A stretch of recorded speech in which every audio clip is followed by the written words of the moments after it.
Hey everyone, it's me, Miss Denny, your favorite children's librarian.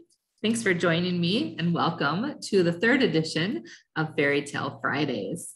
I will be sharing another classic fairy tale with you collected by the Brothers Grimm. Today we'll be reading Little Red Riding Hood, which is a personal favorite of mine and hope soon to become a favorite of yours if you have not yet heard it, or maybe you already love it. If you missed our previous Fairy Tale Fridays, no worries. They're all right here on the YouTube page or on the library's Facebook page. Just look for the playlist Fairy Tale Fridays. All right, here we go. There was once a sweet little maid, much beloved by everybody, but most of all by her grandmother, who never knew how to make enough of her. Once she sent her a little red riding hood of red velvet, and as it was very becoming to her and she never wore anything else, people called her Little Red Riding Hood.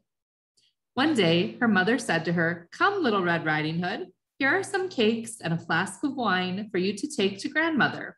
She is weak and ill, and they will do her good. Make haste and start before it grows hot, and walk properly and nicely, and don't run, or you might fall and break the flask of wine, and there would be none left for grandmother. And when you go into her room, don't forget to say good morning instead of staring about you." "I will be sure to take care," said Little Red Riding Hood to her mother, and gave her hand upon it.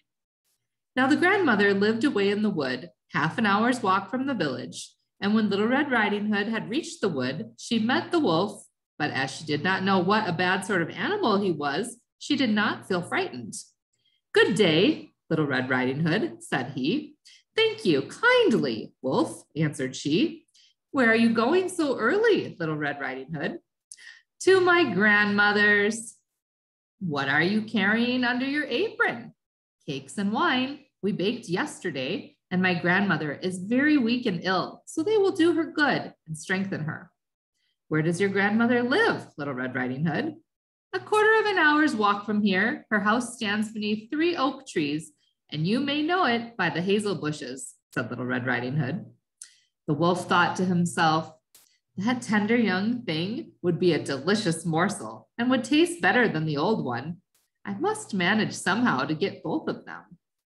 Then he walked by Little Red Riding Hood a little while and said, "Little Red Riding Hood, just look at the pretty flowers that are growing all around you.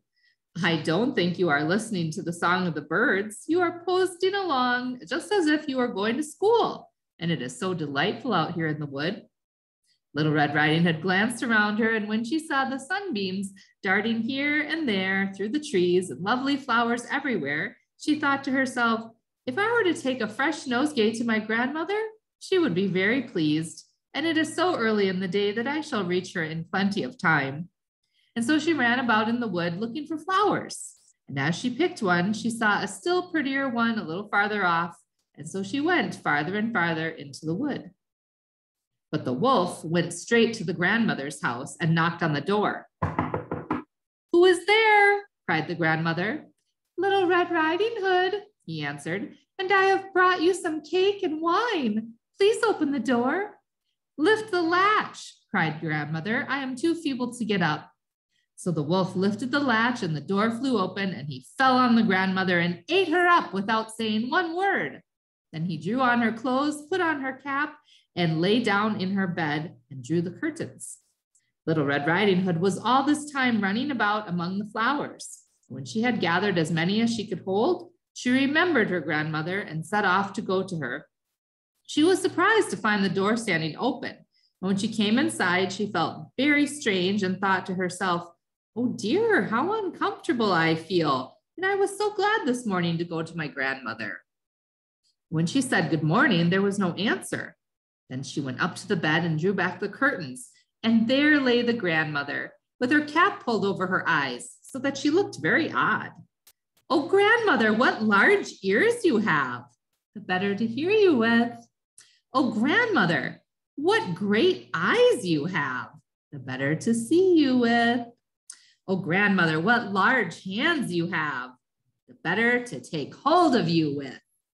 "But grandmother, what a terrible large mouth you have, the better to devour you." And no sooner had the wolf said it Then he made one bound from the room and swallowed up poor Little Red Riding Hood. Then the wolf, having satisfied his hunger, lay down again in the bed, went to sleep, and began to snore loudly. The huntsman heard him as he was passing by the house and thought, "How the old woman snores! I had better see if there's anything the matter with her." Then he went into the room and walked up to the bed, and he saw the wolf lying there. "At last I find you, you old sinner," said he. "I have been looking for you a long time."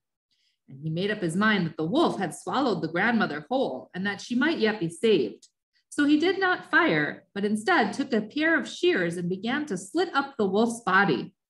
When he made a few snips, Little Red Riding Hood appeared, and after a few more snips, she jumped out and cried, "Oh dear, how frightened I have been. It was so dark inside the wolf." And then out came the old grandmother, still living and breathing. But Little Red Riding Hood went quickly and fetched some large stones, and with which she filled the wolf's body, so that when he waked up and was going to rush away, the stones were so heavy that he sank down and fell dead. And they were all three very pleased. The huntsman took off the wolf's skin and carried it home. The grandmother ate the cakes and drank the wine and held her head up again. And Little Red Riding Hood said to herself that she would never more stray about in the wood alone, but would mind what her mother told her. It must also be related how a few days afterwards, when Little Red Riding Hood was again taking cakes to her grandmother, another wolf spoke to her and wanted to tempt her to leave the path.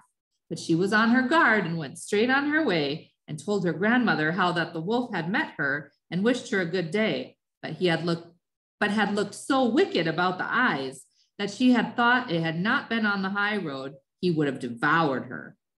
"Come," said the grandmother, "we will shut the door so that he may not get in." Soon after, the wolf came knocking at the door, calling out, "Open the door, grandmother. I am Little Red Riding Hood, bringing you cakes." They remained still and did not open the door.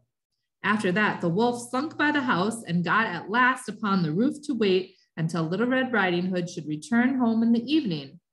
Then he meant to spring down upon her and devour her in the darkness. But the grandmother discovered his plot. Now, there stood before the house a great stone trough, and the grandmother said to the child, "Little Red Riding Hood, I was boiling sausages yesterday, so take the bucket and carry away the water that they were boiled in and pour it in the trough." And Little Red Riding Hood did so until the great trough was quite full. When the smell of the sausages reached the nose of the wolf, he snuffed it up and looked round and stretched out his neck so far that he lost his balance and began to slip, and he slipped down the roof straight into the great trough and was drowned. Then Little Red Riding Hood went cheerfully home and came to no harm. That is the end of Little Red Riding Hood. I hope you enjoyed today's Fairy Tale Friday, and I hope to see you again for the next one. Take good care, friends. Bye-bye.